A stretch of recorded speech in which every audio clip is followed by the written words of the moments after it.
Selamat malam, berjumpa lagi bersama saya Wong Ganteng Sakdonyo. Bagaimana saya bisa membantu? Mohon untuk tidak disebutkan nama atau identitas siapapun di dalam pembicaraan ini, Mbak. Bagaimana, Mbak? Nggak denger, Mbak? Dengar nggak? Oh, Halo? sudah dengar. Oke, siap. Iya. Halo? Halo. Bagaimana, Mbak? Dengar sekarang? Sudah jelas sekali suara Anda. Oh, iya. Selamat malam, Kak. Selamat pagi, Mbak. Enggak ini.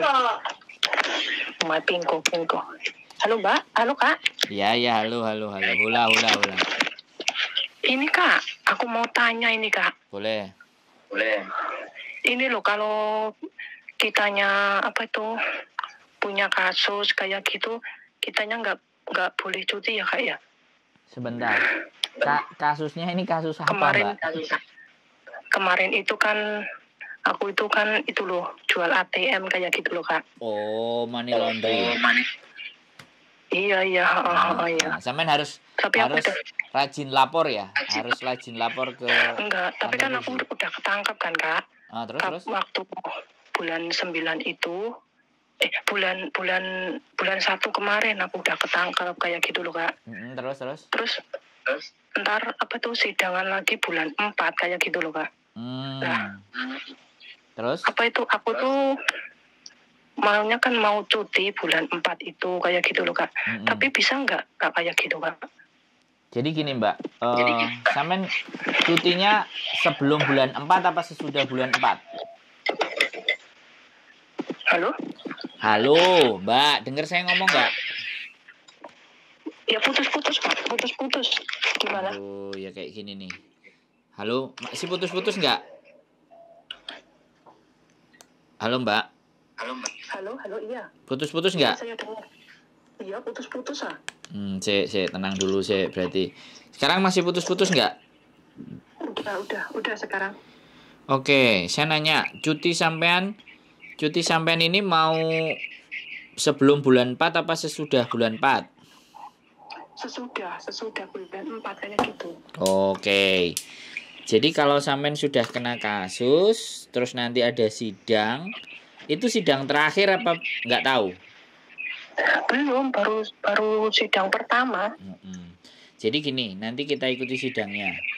Kalau sampean boleh mengizinkan, sebenarnya persidangan itu boleh dihadiri sama orang biasa nggak? Kalau boleh dihadiri, saya mau hadir itu, Mbak, sidang.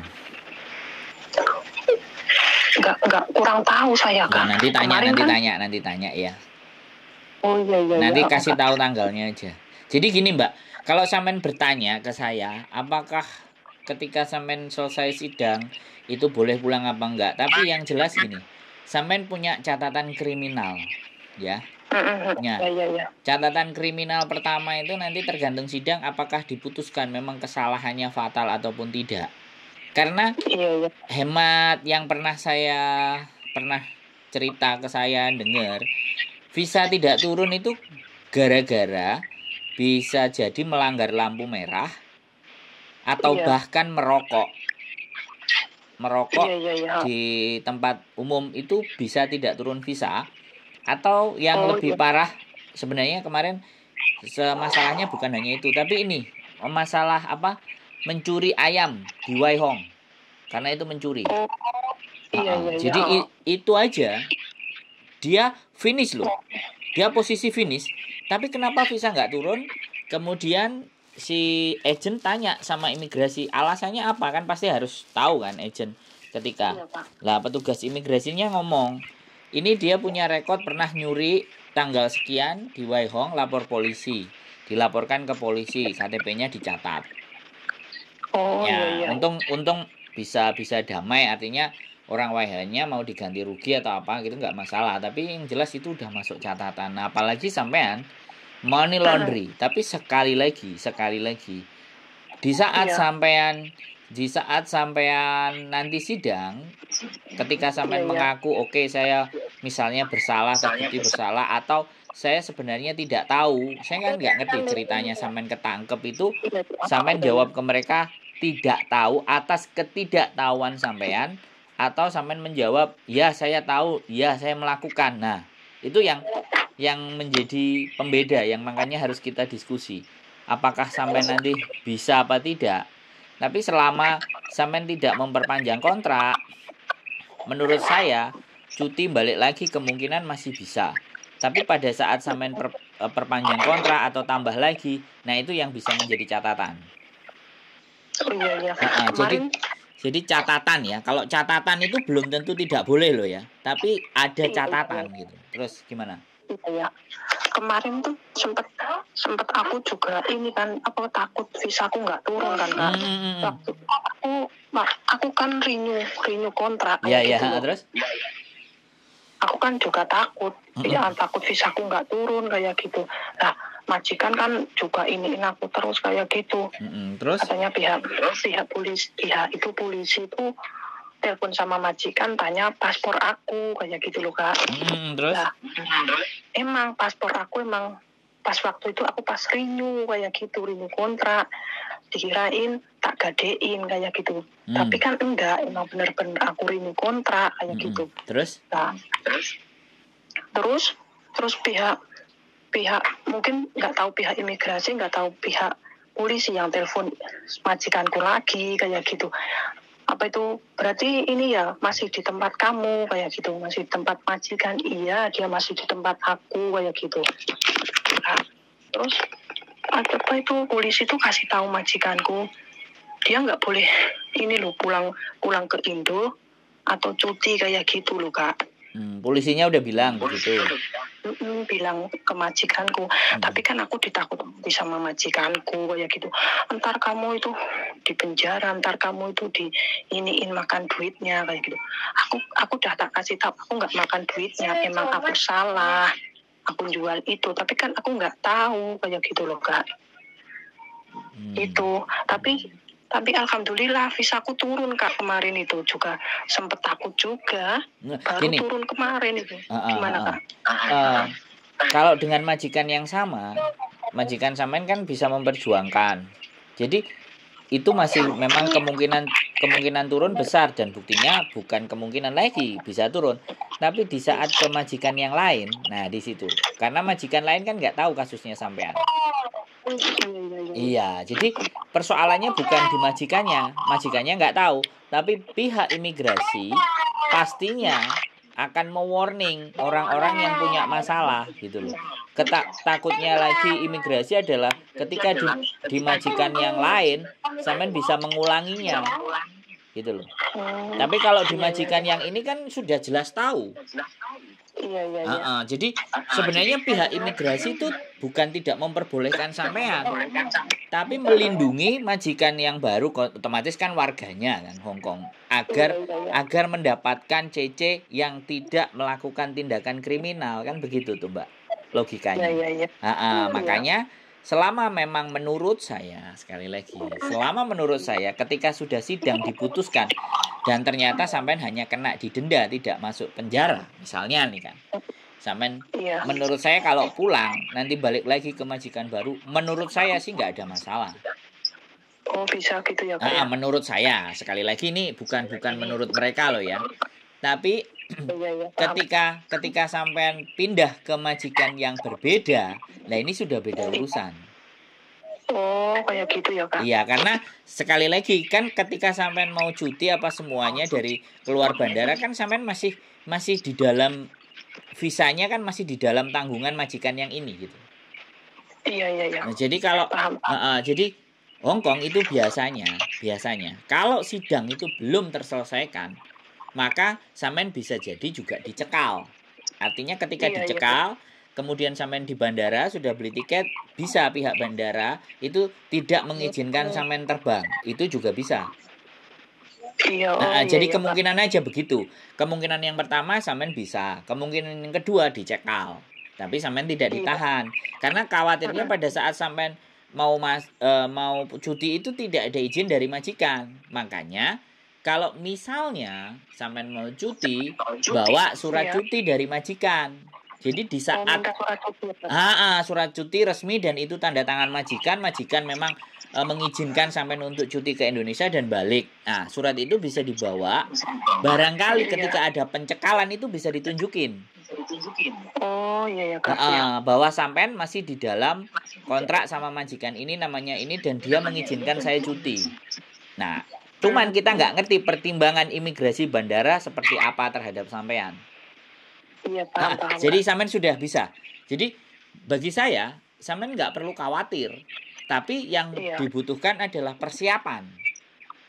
Iya. Ketika sampean ternyata bisa dan lolos, alhamdulillah, ya kan? Iya. Tapi ketika sudah lolos jangan nggak balik. Iya. Karena ketika sampean nggak balik, ya sudahlah. Persetan sama Hongkong sampean nggak balik, maka pada saat sampean apply lagi atau suatu saat mau masuk lagi itu udah masuk ke blacklist. Iya paham. Tapi ketika sampean balik lagi, kemudian sampai menyelesaikan akhir kontrak, ya bisa jadi itu sebuah pengampunan. Jadi gini, Hongkong itu ada ampunan juga, artinya masih pakai hati. Selama memang kasus itu murni bahwa sampean ini nggak tahu. Iya, Kak. Kan saya nggak ngerti persidangannya. Yang kemarin sampean datang terus dimintai keterangan apa saja kan saya nggak ngerti, nggak ada cerita. Tapi ini saya berasumsi karena melihat beberapa banyak kasus yang saya pernah dan saya tanyain orangnya, ternyata Hongkong itu nggak se ekstrim apa yang kita bayangkan gitu. Iya Kak. Iya. Jadi kemarin gimana? Kemarin waktu ditangkap itu ya mereka ya sopan lah, intinya baik kayak gitulah, nggak bentak-bentak kayak gitu. Kayak itu yang keren. Makanya menurut saya apalagi kesalahan sampean ini kan kejahatan yang relatif, artinya kayak apa ya? High risk. Jadi kriminal yang benar-benar sindikat, tidak bisa dilakukan sendiri gitu.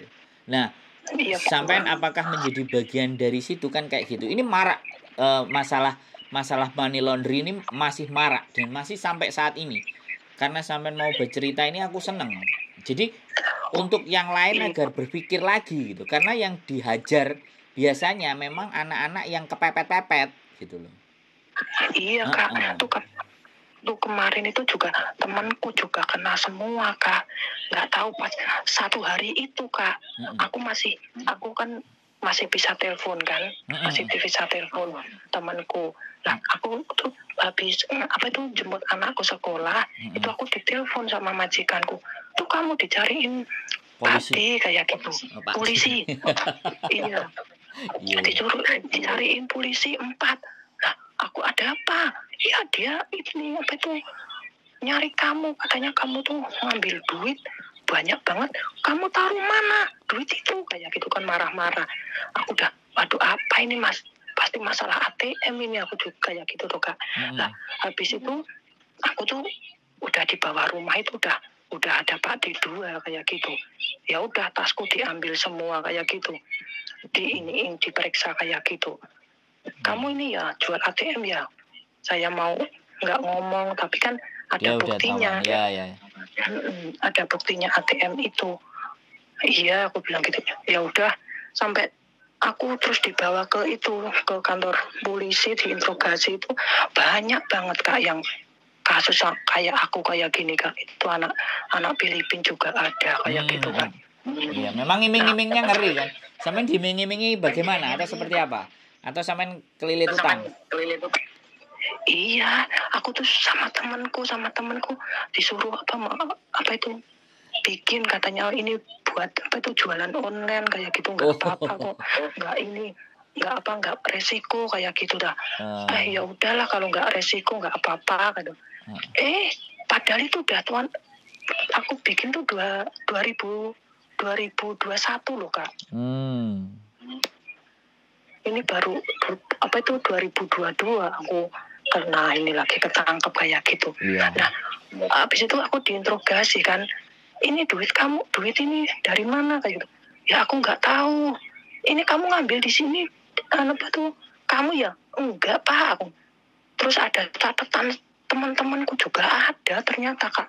Ya aku bilang nggak kenal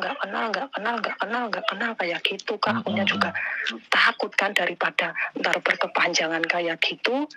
Aku ngomong nggak kenal kayak gitu. Nggak taunya temanku juga ketangkep semua. Dan mereka juga ngomong nggak kenal kayak gitu juga. Oke, tapi luar biasa loh, sampean masih dikasih keluar dan masih bisa sama majikan, masih bisa renew. Jadi ya saya cuman berpikir ini pelajaran yang berharga buat sampean. Cuman menurut aku nggak usah terlalu khawatir, mensai tamsam, mensai keng. Artinya sampean ketika memang cuti bawa prosedur aja, tapi sampean harus siapkan hati ya, dalam artian sebaiknya kalau toh pun cuti sampean jangan kabarin keluarga. Jadi kan takutnya begini loh. Ini kan masih nggak pasti ya artinya. Ya mudah-mudahan sampean ketemu jalan yang baik. Tapi sekali lagi kalau toh pun nanti dicekal, walaupun sampean bawa surat dan itu pun tidak bisa, pihak keluarga itu tidak arep-arep. Bisa dipahami nggak? Iya. Khawatirnya kan sampean mau pulang, wah anaknya seneng, keluarganya seneng. Ternyata di bandara nggak jadi, itu rasa kecewanya kan berat. Jadi kalau memang mau pulang ya cukup santai. Oke, kalau cuti ya bawa surat tadi, prosedur dari majikan, dan sampean benar-benar ngomong ke majikan, aku balik, aku masih butuh kerja. Aku cuman kangen aja sama keluarga ya. Aku tetap sama kamu karena ya bagaimanapun walaupun ini kesalahan yang menurut sampean biasa, tapi menurut pemerintah Hong Kong atau polisi Hong Kong ini sindikat, jadi berkelompok gitu. Terus majikan ke sampean setelah tahu kasus itu perlakuannya bagaimana? Gak ada masalah kan? Seperti biasa kan? Iya biasa Kak. Aku kan udah ikut di sini kontrak 5 kan Kak. Kayak gitu kan. Iya. Ngomel-ngomel ya udah biasa lah, emang aku salah Kak. Dia juga nggak tahu apa itu libur aku tuh kemana ya, pokoknya dia udah ngomel-ngomel kayak gitu lah, emang salah kayak gitu, malah ditakut-takutin kayak gitu. Ntar kamu ini malah di penjara, ntar kamu ini di blacklist, dipulangin ke Indonesia, mas gini, pokoknya ngomel-ngomel kayak gitu Kak. Udah nggak usah apa itu cuti, dekelarin dulu masalah ini, pokoknya sampai kamu belum kelar kamu nggak bisa pulang. Kalau kamu ada masalah malah di penjara kayak gitu, takut-takutin kayak gitu aku Kak. Ya, tapi sampean udah punya jawabannya kan kalau misalnya ditakut-takutin? Ya aku ya diem aja, emang aku salah Kak. Nggak apa-apa. Jadi ibaratnya iya aku salah, aku nggak apa-apa. Tapi kalau misalnya aku minta izin dan aku bawa dari surat kamu, ya mudah-mudahan ya, karena sekali lagi aku kan masih butuh dan kamu juga tahu dan kenal aku toh.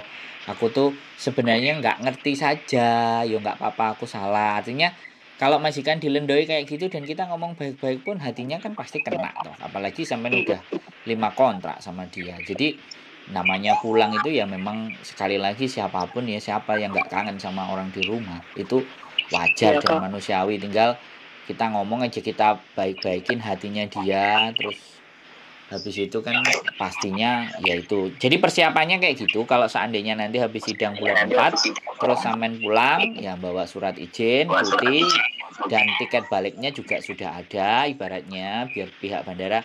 Nah kalau misalnya lolos kan berarti pengalaman sampean kena kasus money laundry itu ternyata diampuni, tidak masalah, terus balik lagi. Itu kan juga jadi pembelajaran buat teman-teman yang lain kan. Karena bener loh, ini cerita rame cuman nggak terkuak. Tapi begitu satu persatu cerita naik ke atas kan yang kena itu tidak dalam kebimbangan gitu. Paham nggak sampean? Iya paham. Iya. Kalau sudah ada yang cerita satu kayak gini kan nanti yang lain mulai tahu, mulai cerita, terus mulai tenang, tidak khawatir, tidak takut. Oh ya sudah, ya memang kita salah ya kita akui kan kayak gitu kan. Artinya kan seperti itu aja.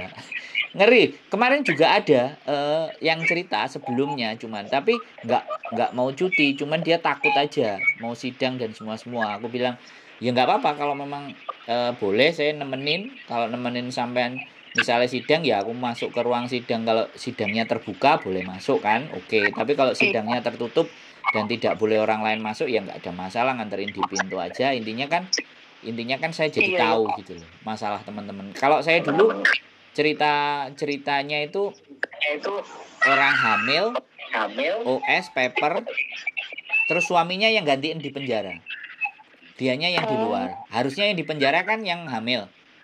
Nah, tapi calon suaminya kan sudah punya anak 3 waktu itu, terus gantiin istrinya, dan itu boleh. Bayangkan hukumannya ditukar itu loh, boleh di Hongkong, kan keren kan, berarti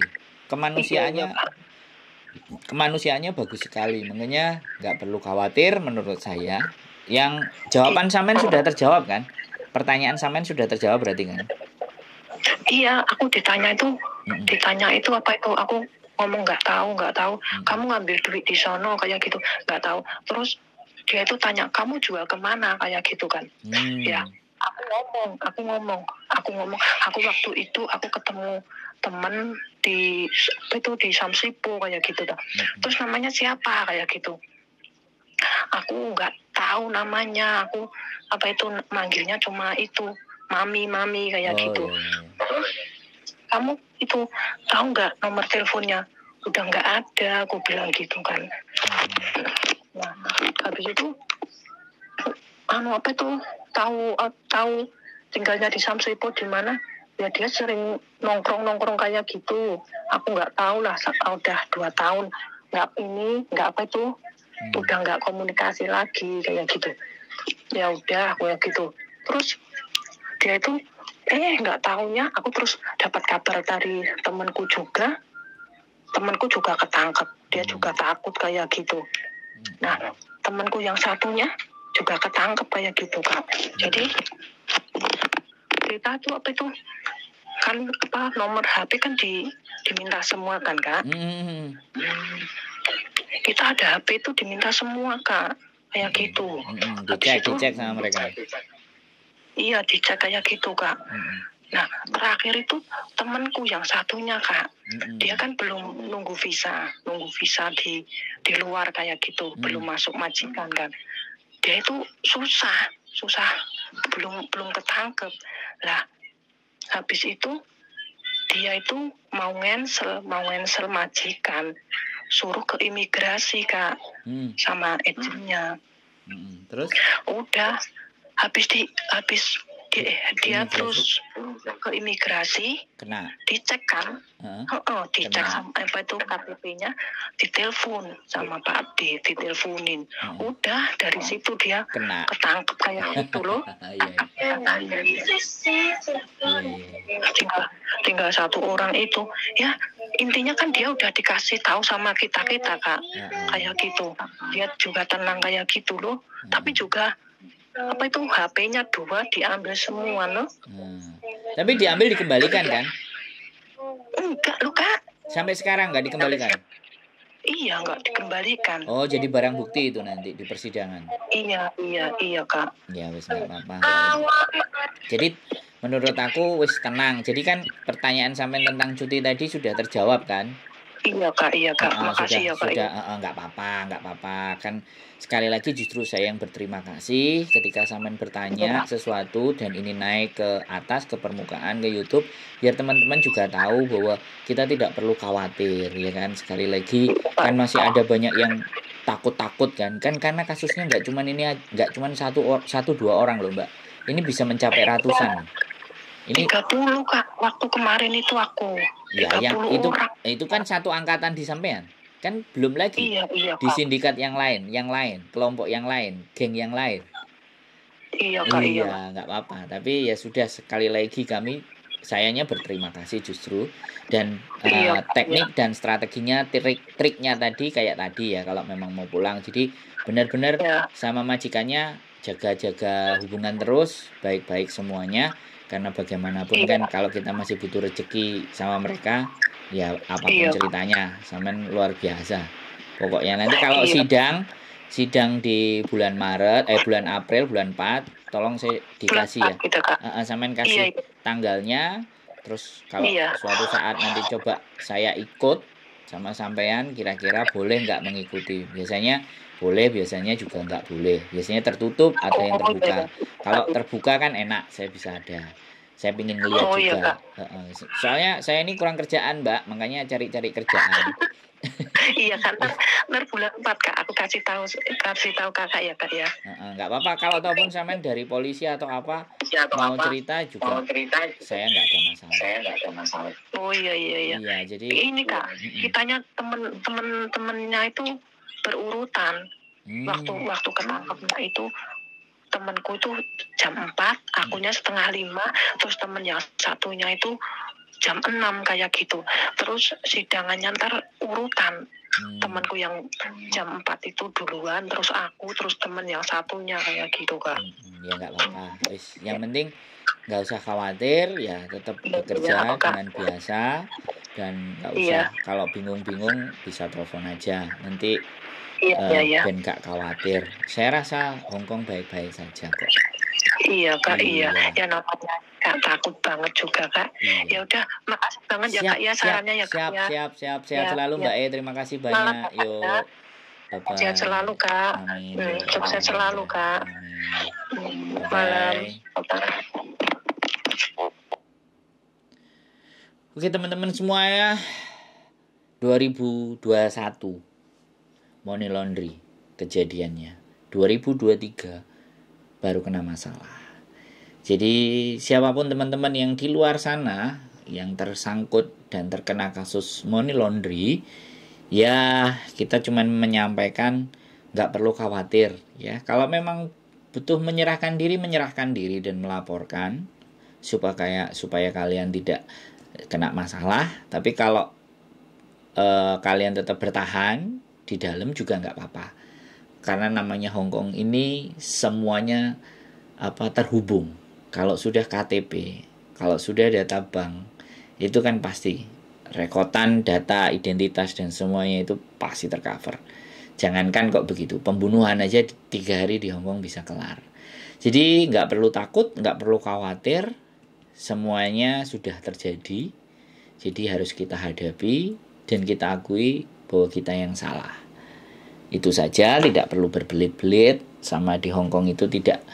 Selama kita memang benar-benar bersalah dan kita mengakui kesalahan kita karena ketidaktahuan, itu akan menjadi bahan pertimbangan mereka memberikan ampunan. Tapi kalau kita sudah nggak ngaku, berbelit-belit padahal bukti sudah terkantongi sama mereka, ya penjara pastinya. Itu saja dari saya. Keep stay tune in my YouTube channel. Saksikan info-info terbaru, hal-hal yang menarik, hal-hal yang tidak terkuak di dunia persilatan Hongkong. Mudah-mudahan bisa tersaji rapi, baik, dan terpercaya di konten saya. Keep stay tune in my YouTube channel and see you next video. Bye-bye.